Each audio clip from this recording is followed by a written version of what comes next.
Welcome to the channel.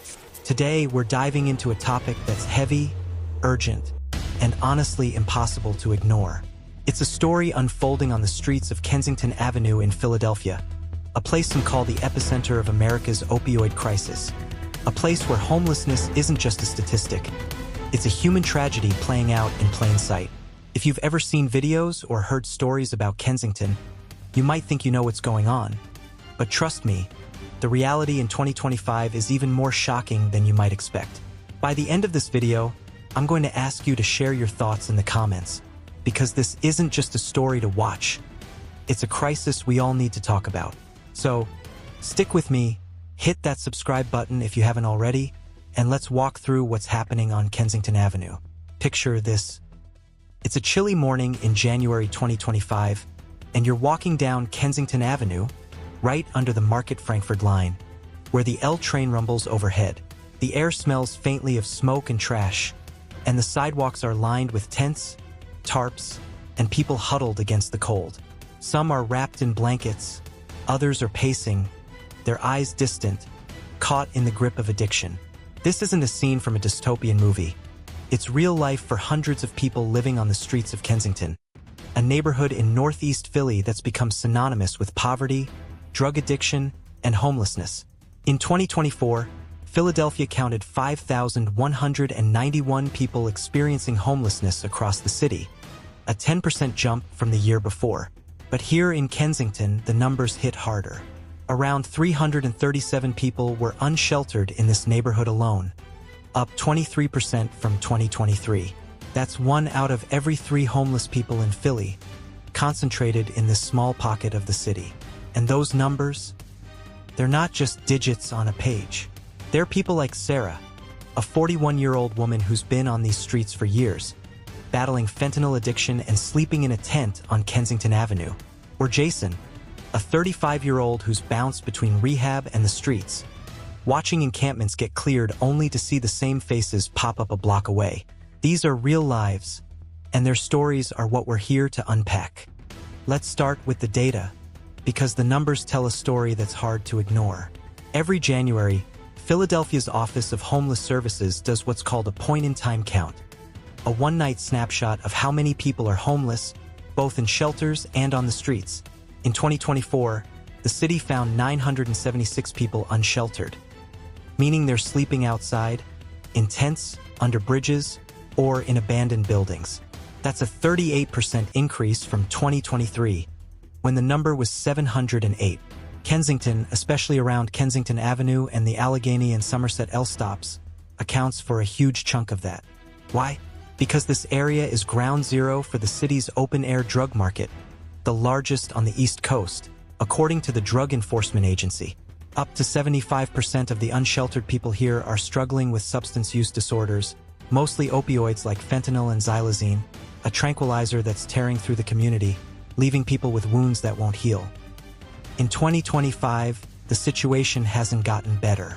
If anything, it's worse. The city estimates about 675 people are living on the streets in Kensington overall, but activists and locals say that number could be closer to 700, especially in the warmer months when more people come to the area, drawn by the easy access to drugs. Now, let's talk about why this is happening. Kensington wasn't always like this. Back in the early 20th century, it was a bustling hub of manufacturing, home to Irish and Polish workers who powered Philly's industrial engine. But when the factories closed in the 1960s, deindustrialization hit hard. Jobs vanished, poverty crept in, and the drug trade took root. By the 1990s, Kensington was known as the go-to place for heroin. Fast forward to today, and fentanyl has replaced heroin, mixed with xylazine, which users call tranq. It's cheaper, more addictive, and deadlier. In 2022, Philly saw a record 1,413 overdose deaths, with Kensington's zip code leading the pack. This drug market doesn't just attract locals. It pulls in people from across the region, even from other states, like April, a 27-year-old who came from Allentown 2 years ago, chasing cheaper drugs after leaving a treatment facility. She told Philly Mag she sleeps in front of Macy's in Center City now, but rides the L to Kensington every day for clean needles and a hit. The drugs are why so many end up here, and once they're here, getting out is like climbing a mountain with no gear. It's not just addiction. Poverty is a massive driver. Philadelphia has a 21.7% poverty rate, one of the highest in the country, and 11.7% of residents live in deep poverty, meaning their income is less than half the federal poverty line. Imagine trying to afford a one-bedroom apartment in Philly, where the average rent is $811 a month, on a minimum wage of $7.25 an hour. You'd have to work 86 hours a week just to cover rent, never mind food, utilities, or healthcare. For someone on supplemental security income, pulling in just $805 a month, it's literally impossible. And affordable housing.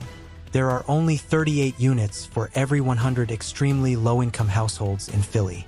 That means over 60% of the poorest residents are spending more than they can afford on housing, teetering on the edge of eviction.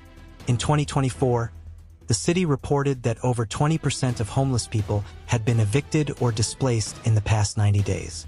Add in systemic issues like racial disparities. 72% of Philly's homeless population is African American, despite black people making up just 40% of the city. And you've got a recipe for a crisis that keeps growing. Let's zoom in on Kensington Avenue itself. If you've seen those viral videos on X or YouTube, you know what it looks like. People slumped over, sometimes called zombies, surrounded by trash and tents, with police cars and outreach workers weaving through. It's chaotic, heartbreaking, and shocking. On May 8, 2024, the city made headlines when Mayor Sherelle Parker launched the first phase of her 5-part plan to revive Kensington. City workers and police swept through a 2-block stretch of Kensington Avenue, from East Orland Street to Allegheny Avenue, clearing out tents and connecting 59 people to housing or treatment. Sounds like progress, right? But here's the kicker. Community groups and residents say most of those people just moved to side streets like Somerset or Allegheny, still homeless, still using. One outreach worker, Brian Parkhill from Parkhill Recovery Solutions, told CBS Philly that the sweep spread everyone out into nearby neighborhoods, making it harder to reach them with help. Another resident, Patrice Rogers, who runs Stop the Risk, said she's seeing more people in residential areas now, not less. And Jason, the guy I mentioned earlier, called it déjà vu. He's seen it before.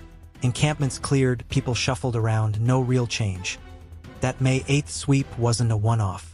Since 2017, the city has cleared at least 10 encampments in Kensington, from Emerald Street to Lehigh Avenue to under the L tracks. In 2018 and 2019, for major tent cities were shut down, with officials claiming 65% of residents moved into housing.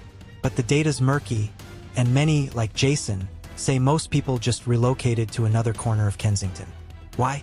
Because the drugs are still here, and for someone deep in addiction, leaving means facing withdrawal, cold sweats, bone-deep pain, and worse. Plus, shelters aren't always a fix. Some people avoid them because of safety concerns, strict rules, or because they're shelter-resistant, as the city puts it. In 2022, Philly had 4,938 shelter beds, more than enough for the 4,489 homeless people counted that year. But not everyone wants to go. Sarah, for example, told Philly Voice she's scared to sleep in shelters after hearing stories of theft and violence. And with 2 emergency shelters on Kensington Avenue closing in the past couple of years, options are even slimmer. So what's the city doing about it? Mayor Parker's plan is bold, no question. She declared a public safety emergency when she took office in January 2024, vowing to shut down Kensington's drug market. Her 5-phase strategy includes more police, more outreach, and a proposed $100 million treatment facility in Holmesburg. By February 2025, the city reported a 57% drop in shootings in Kensington and the seizure of 24,000 grams of fentanyl. That's huge. But the same report from WHYY noted that drug use and homelessness haven't gone away. They've just shifted to K and A, the intersection of Kensington and Allegheny, where the L stop is still a magnet for dealers and users. Parker also appointed Cheryl Hill to lead the Office of Homeless Services, a move that's got some hope since Hill comes from Project Home, a respected nonprofit. But critics, like Keisha Hudson from the Defender Association of Philadelphia, call the approach draconian. They argue that arresting people for drug use or quality of life crimes, part of Parker's plan, won't solve addiction or homelessness. It might even overwhelm the courts and jails while pushing people deeper into the shadows. Let's talk about the human side, because this isn't just about numbers or policies. Imagine being April, panhandling in Center City to buy a $5 bag of heroin just to avoid getting sick. Or Sarah, who's been homeless for years, her life reduced to a tent and a needle. These are people, not statistics. They're someone's daughter, brother, friend. Many didn't choose this life, it chose them. Addiction often starts with a prescription, a bad breakup, or a lost job. Homelessness can follow a single eviction, especially in a city where 48.9% of residents pay more than 30% of their income on rent. And once you're on the street, the cycle is brutal. You use drugs to cope with the cold, the hunger, the fear. But using makes it harder to get a job or a home, and the open-air drug market on Kensington Avenue makes it too easy to stay stuck. Outreach groups like Project Home and Blessed Sarnelli Community are out there every day, serving meals, handing out clothes, offering Narcan to reverse overdoses. In 2023, the city distributed 54,000 doses of Narcan, saving countless lives. But it's not enough. As one outreach worker put it, it's like trying to bail out a sinking ship with a teaspoon. What's even more shocking is how visible this crisis is. Kensington Avenue isn't hidden. It's right there under the L in a major American city. You can hop on the SEPTA train at Market Street, ride to Somerset or Allegheny, and see it for yourself. People injecting drugs in broad daylight, tents lined up like a shantytown, police patrolling but often powerless to stop the chaos. A 2019 article in the Daily Beast called Kensington Avenue Heroin, Prostitution, and No Police. And in 2025, that description still fits too well. The Somerset L stop was closed for months in 2021 because of safety concerns. Human waste, trash, and violence made it unusable. When it reopened, residents marched in protest, demanding better services, not just for the station but for the people living around it. And yet, the drug trade keeps humming along, fueled by a billion-dollar industry that draws people from all over. Nationally, the picture's no better. The U.S. hit a record 771,400 homeless people in 2024, up 18% from 2023, according to HUD's annual homelessness assessment report. Chronic homelessness, people with disabilities who've been homeless for over a year, hit 152,000. The highest since tracking began in 2007. Philly's part of that trend, but Kensington stands out because of its unique mix of poverty, drugs, and systemic neglect. The Supreme Court's 2024 ruling in Grants Pass versus Johnson didn't help. It let cities ban sleeping in public spaces, even when shelters are full, effectively criminalizing homelessness. Critics like TARS, quoted in Grid Philly, worry this could lead to more arrests in Kensington without solving the root causes. It's politically expedient to blame the homeless, TARS said, and misdirect attention from the affordable housing crisis. That hits hard when you realize Philly has 59,000 names on its housing authority waitlist. So where do we go from here? The city's trying. Programs like PHL Cares and the Kensington Community Revival Plan aim to expand shelters, boost harm reduction, and build supportive housing. The 100-Day Challenge in Kensington, run by Institute, placed 350 frequent system users, people with long-term substance use issues, into housing or treatment in just 3 months. That's incredible, but it's a drop in the bucket. Community groups like Stop the Risk and Park Hill Recovery Solutions are begging for more coordination with the city. They want a seat at the table, not just cleanup crews and cops. And residents? They're torn. Some, like Jeanette Alvelo, a Kensington local, told NBC Philly the May 2024 cleanup made the streets safer for kids walking to school. Others, like Patrice Rogers, say it's just pushing the problem around. Councilmember Quetzi Lozada, who represents parts of Kensington, admits there's a long way to go, but says the city's finally showing up. Now, let's get real for a second. This crisis isn't just Philly's problem. It's ours. It's a mirror held up to every city, every community, where poverty, addiction, and systemic failures collide. Kensington Avenue is a warning. If we ignore it, if we let it fester, it's not just Sarah or Jason or April who suffer. It's all of us. A society is only as strong as how it treats its most vulnerable. And right now, we're failing. But we can do better. We have to. That's why I'm asking you right now to drop a comment below. What do you think needs to change in Kensington? Have you seen similar issues where you live? Maybe you've got ideas, more treatment centers, better housing policies, decriminalizing addiction? Or maybe you just want to share what this video made you feel. Whatever it is, let's start a conversation. Before we wrap up, I want to leave you with one last image. It's dusk on Kensington Avenue, and the streetlights are flickering on. A young woman, maybe 25, is sitting on the sidewalk, her back against a shuttered storefront. She's clutching,